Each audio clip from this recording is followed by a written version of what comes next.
Hey everyone, it's Coeval here. I've got another tournament game for you guys. This is the Season 17 Open 60 Nexus tournament.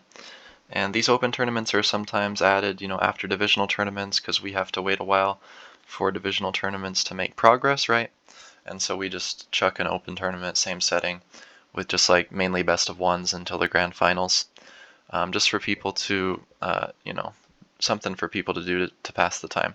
And here I'm in my second round. I beat Smokey Vivo in the first round, and Tiger had a bye, and now we're in the second round. I'm facing Tiger, or T, or Dragon, or any of his other 1,000 alts that he has. And he's running the minion book. He's got Storm Drag, Frost Drag, Waterlord, Dryad, and Vampire. Let's get right into it. So, I've got a pretty terrible spawn to start. And the reason why this is so terrible is because, for one, I've got Pebble, Mud, and Mega, which are some spells that can apply some pretty good pressure, but I can't get to him. Also, I can't telly up top because I figure he'll be one minion up for the remainder of the game, and he'll be able to trap me, he'll be able to pressure me, and it'll be difficult. I wonder exactly how it would play out if I tellied up top. He hatches the egg, he traps me with it, or he just brings the swarm out. And then I pebble him and I'm down 2 minions, right? So it's kind of difficult. He'll be able to trap me and keep me contained. So I ultimately decide I have to hide and just stall till the Arma. Sucks, but it is what it is. Now, I'm not going to go through the actual game too much because the middle game is kind of a bit dry because we're just stalling till Arma. But this is a good opportunity to go over what his book is. There's my book. You guys can take a look real quick. And then here is Tiger's, and I'll explain exactly how Minion Book works because I finally understand it fully.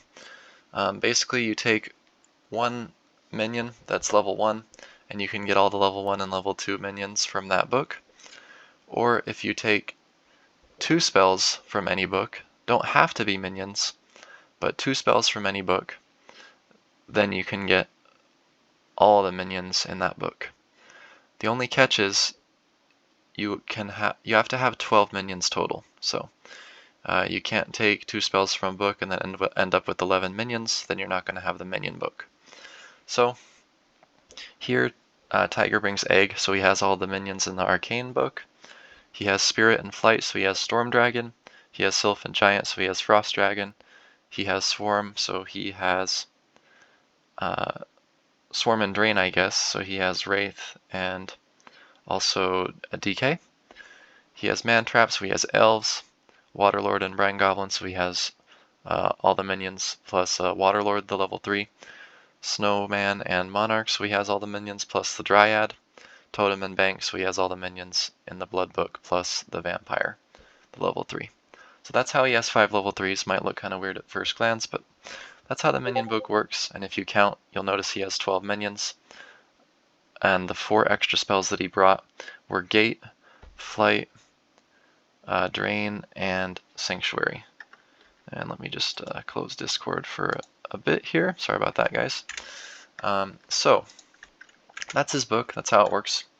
And as you can see, I'm pretty much relegated to this bottom area. I don't have a lot of space. I don't have a lot of room to micro my minions, but I'll do my best. I do make a few errors as far as microing the minions go, but when it comes to Nexus, the importance of minion micro is not that it's not that important, right? Because at the end of the day, you're just waiting for the Arma to start to do some real damage. Now, I'd like to point out too, if I had Ray here, it would be a bit better for me, because then I could apply more pressure to his minions. But yeah, I'll just take this time to talk a little bit about the Nexus meta and the map and kind of what might need to be changed. So notice these meteors, they fly in the air until they come into contact with land. Once they come into contact with land, you notice for about a second or, second and a half. It's not quite that long, but you get my point. Like a half second as it's falling, and then you see this flash effect. With that flash effect comes a cleanse, right? And you lose all the shields that you have. Aura, Retribution, Protection Shield, Flame Shield, Wind Shield, any shields. And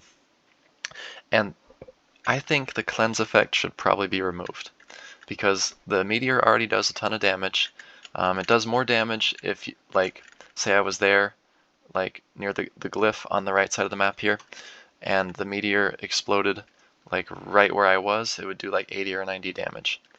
If I'm at the top of the map, flighted with a protection shield, the meteor will just pass through me, do maybe 10, 20 damage. But if you're down below a little bit of terrain, the meteor takes its half second to, travel and then explodes like pretty much inside of your player, then it's going to do like 80, 90 damage. Like at that flash impact, if you're right in the middle of that, you're going to get super, super screwed. You're going to be, you're going to need to go to the ER after that one. That's a lot of damage. But I think the cleanse effect should be removed because it really punishes flight books. Like, imagine you're trying to build your lead stalling, get an advantage there, and that's one of the strengths of a flight book. And so you're building your protection shields, taking 3-4 turns, and you've got your swarms and Pegasus set up, and then you get hit by a meteor, and all your protection shields and your flight go away. And that feels pretty oppressive, not gonna lie. Especially since someone who doesn't bring flight and protection shield is just in such a better spot for most of the game until the very end, right when there's no land. But the idea is you're probably going to get hit by a meteor before the land is all disappeared, and so then you're going to lose your advantage, and your cooldowns could be out of whack, right? If you just flighted to move somewhere and then you get hit by a meteor, and then not only are you deprodded, but you have no flight anymore. And then it's just like you're facing someone. It's just like you have a flightless book for a few turns, right? You're both running flightless books because you just used your flight and got deflighted. So it can be super oppressive. But also there's this aspect of like just super AIDS books. That's how I like to describe them. Like just the strategy that's used. For example, like in a minion book, just being able to kind of sit in a tower at the top of the map, summon a bunch of minions. Yeah, it's prone to rush, so you can bring rush if you know that your opponent is bringing a minion book. Or you can bring like full Seas as a good counter to minion book. What you do is you teleport to the bottom of the map, you get your trolls out, you hydrate them, and then you just kind of wait until the Arma, get your Waterlord out, pressure the top with Deluge. So that's a good strategy. But a lot of these kind of super I don't even know how to describe them, but they're books basically that are a bit off meta, but kind of work well against generic, either because they have a good like long-term kind of advantage, so, like for example Full Seas, you're able to walk on water, or Minion Book, a long-term advantage is that a lot of the map is gone and you have a lot of mobility with your minions. So they either have a really good long-term advantage, or they take advantage of the fact that if someone does bring generic, then the protection shields can be wiped out in just one fell swoop with one meteor. And the issue with those books is that I feel like they're a lot easier to play, where you just get to the top of the map and you just spam minions. And it's super hard to play against when you have just like a generic book. You almost have to anticipate what your opponent's going to run always, which won't happen a lot of the time. But it forces people to basically counter an AIDS book with an equally AIDS book. I was talking about this with Nevitz, where it's like, oh yeah, you should just bring Full Seas in the future, because that's a good counter to Minion book. But it's like, I don't want to have to run like an equally AIDS book to counter an AIDS book, just because, my opponent chooses to do that. It just feels kind of weird. I'd like to run what I'm comfortable with. And don't get me wrong, I am someone who, does run a variety of books. Am open to like adapting to different playstyles. But when you see like Minion Book and Seas and Frost, yeah, it can be pretty discouraging if you don't have a specific set of spells or a couple rush spells or whatever it might be. Then you're pretty much lost. And I've seen like Vampire Comet books, Ritual Nova, like Ritual Infection, Comet Infection. Like it's just there's so many kind of weird mixes, And there's another micro mistake, by the way, that I made. I just killed my dragon. No, oops. So happens. But there's so many, like, I don't know, like degen mixes that you can run and that are just super oppressive. The problem is, like, you can hide so well, or you can force your opponent to hide so well, right? And then what you have is, once they hide, you have a lot stronger spells that give you a quicker advantage when your opponent can't get to you compared to your opponent. So, for example, what I mean to say is, Tiger forces me to hide, and he can bring out Cosmic Horror, he can bring out Frost Dragon, he can bring out Storm Dragon, he can bring out Vampire. Those are huge hitting minions, heavy minions. So I hide, I can bring out Swarm, I can bring out Pegasus. Well, what the what the hell's that gonna do? I mean, let's say swarms, become a bit of a problem. He can just bring out a Wraith, just absorb the swarms, easy, right? So, like, you're able to get yourself in a position where, or your opponent is able to get you in a position where, like, there's nothing you can do. Like, it's just a matter of the book matchup. And yes, I understand, okay, like, certain book matchups you're just not going to be able to win, and that can happen. But there are certain books that are super overpowered on Nexus in particular, the minion book being one of them, and if someone just brings that all the time, then it's super difficult to deal with. Now, of course, like, I learned that you can't easily anticipate what your opponent's going to bring all the time. Let's say I see that he brings minion book, and maybe I don't know Tiger. Maybe I'm not sure, or maybe he's never brought it ever, and he brings it out. So he brings minion book, I have to fight him in the first game with generic. And I think, oh, he's probably going to run that again because he destroyed me so bad in that first game. So then I counter him with rush, and he brings a different book. So yeah, I don't know. It just feels super oppressive because you have to bring a certain book or a certain subset of spells in order to be successful against a book like Minion Book or Full Seize. And if you don't have those spells, the amount of tools that you have are, like, few and far between. Super small amount. So at that point, you have to just rely on Arma. Do exactly what I'm doing here. Hide and pray. And God knows I'm praying, because, oof, I need some help.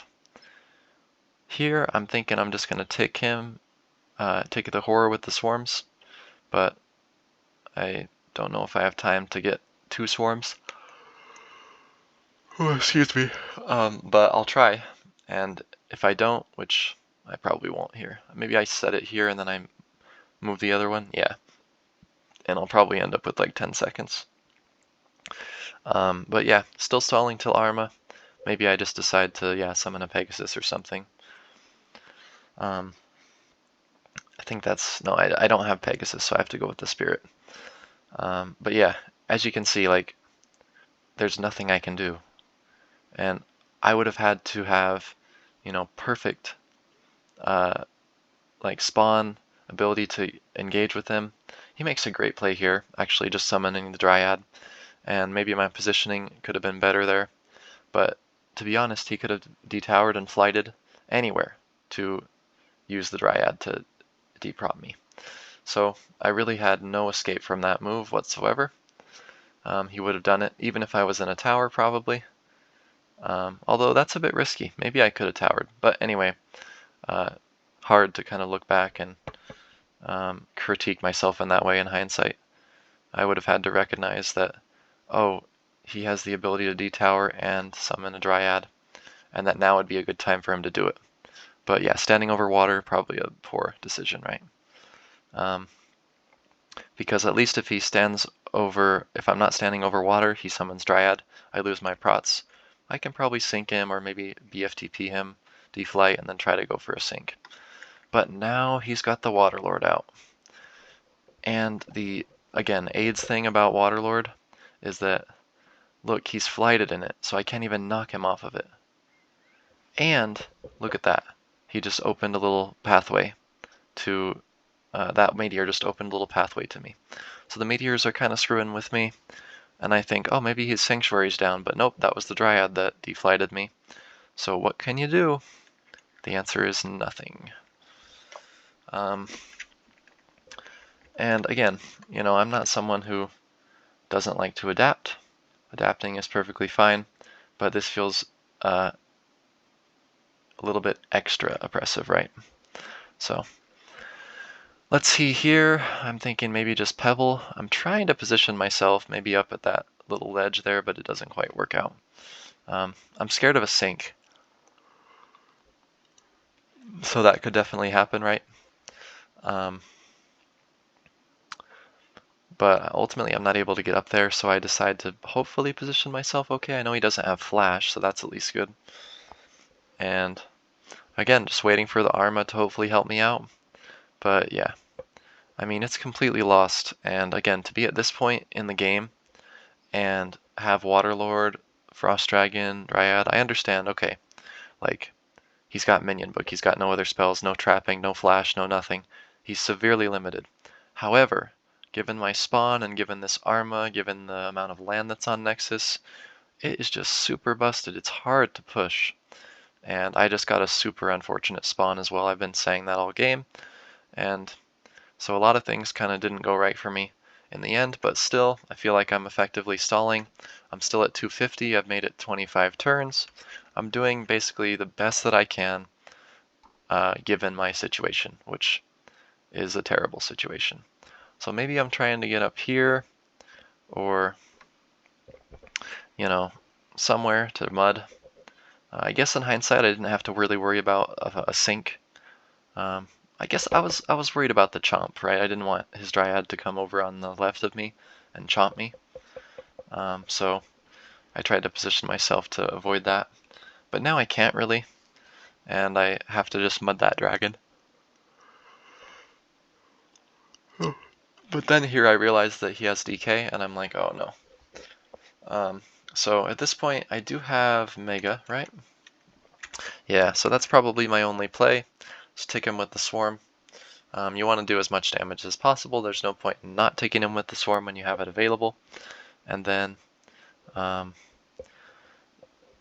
Mega Boulder Suicide to deal with this Dark Knight, right? And then just, again, wait and see what happens.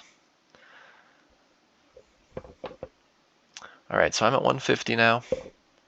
And, okay, it hits the Dryad a little bit, but actually doesn't do any damage. So it actually hits my Swarm, just kills my Swarm.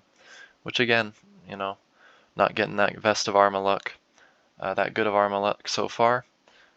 But we keep playing. Then of course he's got a Horror, he's got all these spells, all these minions. What can I even do? So there's a Dark Matter Bomb threat. I'm thinking, oh, maybe I could trap him. He can't just DMB Suicide, he's gonna kill himself pretty much. And so I'm gonna try to trap him. Maybe he can't escape from that. I'm thinking maybe he could turn his dragon, but then can he get out? I don't know. I'm hoping not. Now it's possible he could DMB here, try to sink me, but he decides no, that's too risky, because if he DMBs, then he could just die from the DK charge, right? So that's probably not a good play. He has to gate. So I forced him to gate. I'm doing what I can. I think that Lord has like 465 health or something. He's going to clear that glyph soon. But my prospects are looking thin.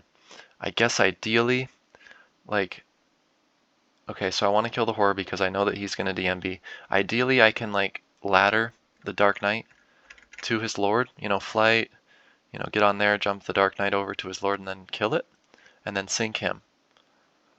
Hope that the meteor doesn't hit me, and then when he teleports back in, sink him again and win the game. That's my only hope. But he's got his Frost Dragon out free now, and I'll zoom out so you guys can see the full map. Look at all that. It's crazy. That's 30 turns of Nexus gameplay. Look at how the map is pretty much destroyed. So here, he's gonna probably hit me with that. Yeah, oof, yikes. And look at that. Oh, the meteor's coming. Boom! And it launches him directly to the left of me. And look at this. I was thinking, oh, I'm going to flash sync him. Oh, just kidding. Just bring that Dark Knight down. And what you do is you charge straight down in the center of his body for the win. Sync the Dark Knight. Doesn't matter. All of his minions just go poof. GG. And then at the end, he's a good sport about it. I mean, we know this happens in Nexus, right? He's like, oh, that was the worst Armaluk I've probably ever seen in my entire life. Well, welcome to Nexus, baby. Alright, if you like that ending, drop a like, drop a comment, subscribe, and as always, let me know if you guys have any content ideas or any tournament games that you'd like me to showcase, feature, commentate, whatever you might have on your mind. Drop it in the comment section. Hope you guys enjoyed this video, and I'll see you in the next one. Peace out.